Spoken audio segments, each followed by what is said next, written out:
स्तन छूना या जो प्राइवेट पार्ट को टच करने की बात है वो जस्टिस मिश्रा रेप की श्रेणी में नहीं मानते हैं या रेप का प्रयास नहीं मानते हैं। शायद जस्टिस मिश्रा ने जो अपना फैसला दिया है वह निर्भया कांड के बाद 375 में जो अमेंडमेंट हुआ है, जो एडिशन हुआ है, दैट अमेंडमेंट से वे अवेयर नहीं है, उसकी या तो जानकारी नहीं है या उसको उन्होंने साइड ट्रैक किया है, उसको दरकिनार करते हुए पुराने अपने जानकारी के हिसाब से या पुराना जो डिफिनीशन था उसके आधार पर फैसला दिया है। या नमस्कार, आप देख रहे हैं अब तक बिहार न्यूज। आज हमारे साथ वरीय अधिवक्ता डॉक्टर विनोद प्रसाद यादव जी हैं। सर, इलाहाबाद हाई कोर्ट ने एक फैसला देकर चर्चा का विषय बना दिया है। इलाहाबाद हाई कोर्ट ने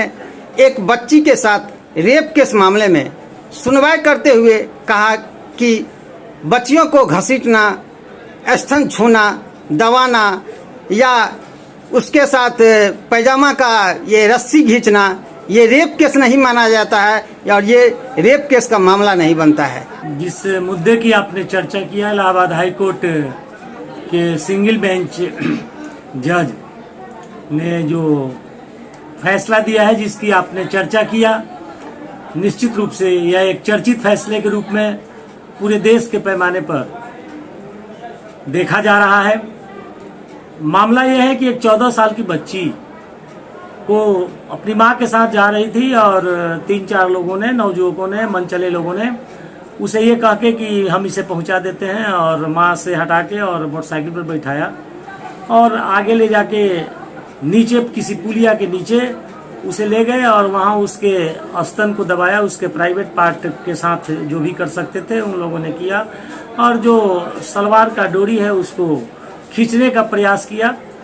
और खींचने के बाद जो कर सकते थे, सेक्सुअल इंटरकोर्स तो नहीं हो पाया, लेकिन सेक्सुअल इंटरकोर्स छोड़कर बाकी जो कुछ संभावित है उसके होने की संभावना व्यक्त की जा रही है और इस तरह की चर्चा की गई, यानी रेप का अटेम्प्ट हुआ। इस मामले को जब दायर हुआ तो ये पॉक्सो एक्ट की धारा 18 के तहत ट्रायल कोर्ट ने इसमें सुनवाई की। चूंकि सुप्रीम कोर्ट का ये मानना है कि इस तरह की जो भी मामले हैं उसे गंभीरता से लिया जाना चाहिए और गंभीरता से उसकी सुनवाई की जाना चाहिए, उसी आलोक में ट्रायल कोर्ट ने इसकी सुनवाई की और पॉक्सो एक्ट के तहत अपना फैसला देते हुए वो गंभीर पनिशमेंट कोई नहीं दिया जिसका कि विक्टिम का परिवार उम्मीद करता था। उसके खिलाफ, उस फैसले के खिलाफ इलाहाबाद हाई कोर्ट वो विक्टिम फैमिली पहुंचा और वहां सुनवाई हुई। इस ट्रायल कोर्ट में जो कुछ हुआ था, सुनवाई के दौरान जो जजमेंट जो आया उस केस में, इलाहाबाद उच्च न्यायालय के सिंगल बेंच में जस्टिस राम मनोहर मिश्रा ने ये फैसला दिया है कि किसी लड़की के साथ उसके प्राइवेट पार्ट को छुआ जाता है, उसके डारा को, उसके सलवार की डोरी को अगर तोड़ा जाता है, खोला जाता है, उसे घसीट कर कहीं उसे रेप के लिए अगर घसीट के ले जाया जाता है तो इसे रेप नहीं या स्तन छुआ जाता है। स्तन छूना या जो प्राइवेट पार्ट को टच करने की बात है वो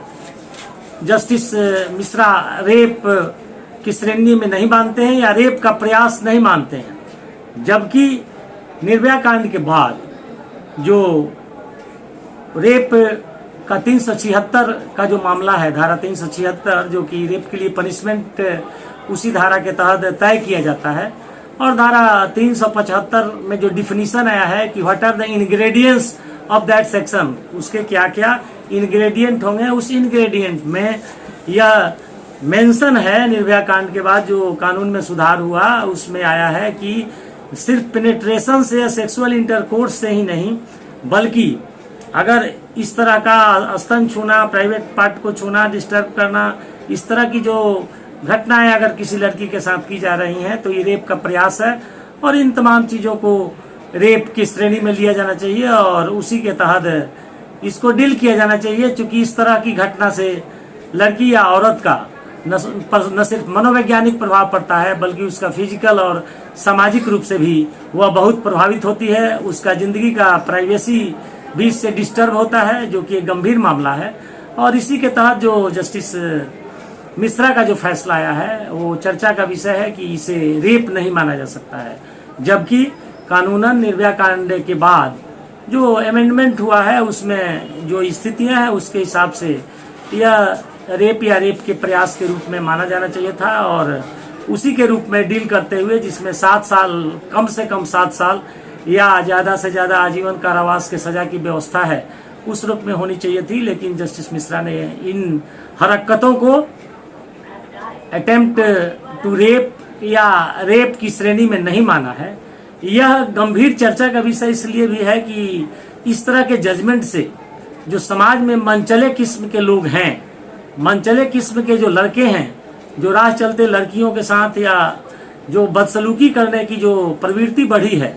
उसको बढ़ावा मिलेगा। चूँकि यह रेप के मामले, यह रेप का केस नहीं ट्रीट किया जाएगा,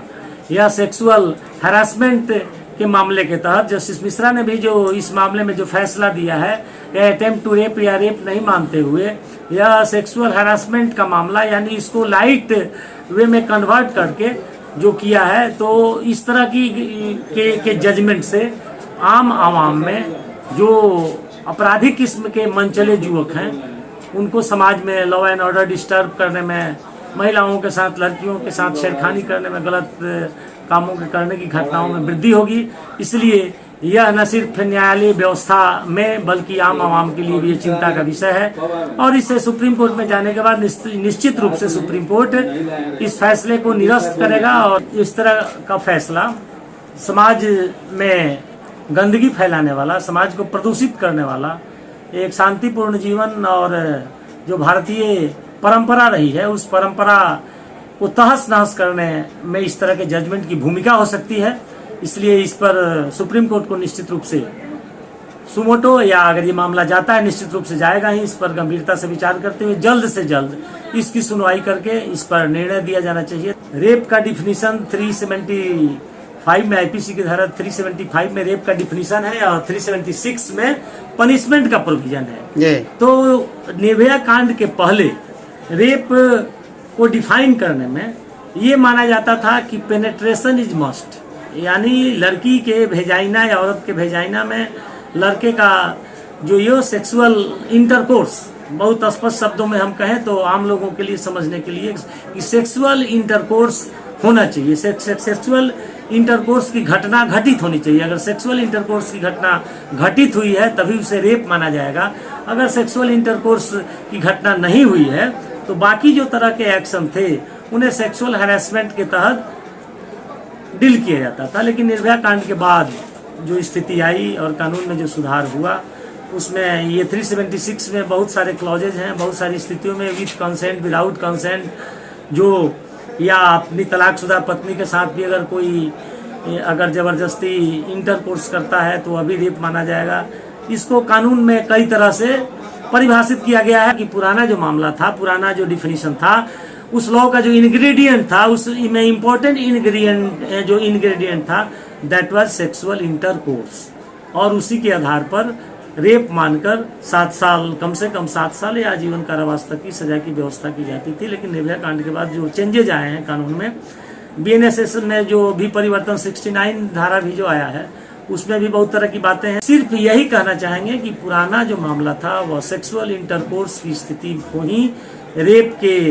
एम्बिट में, उसकी सीमा में माना जाता था, उसी के हिसाब से डिसाइड होता था। लेकिन अब चूंकि परिस्थिति बदल गई है, लॉ में चेंजेज आ गया है, शायद जस्टिस मिश्रा ने जो अपना फैसला दिया है वह निर्भया कांड के बाद 375 में जो अमेंडमेंट हुआ है, जो एडिशन हुआ है, दैट अमेंडमेंट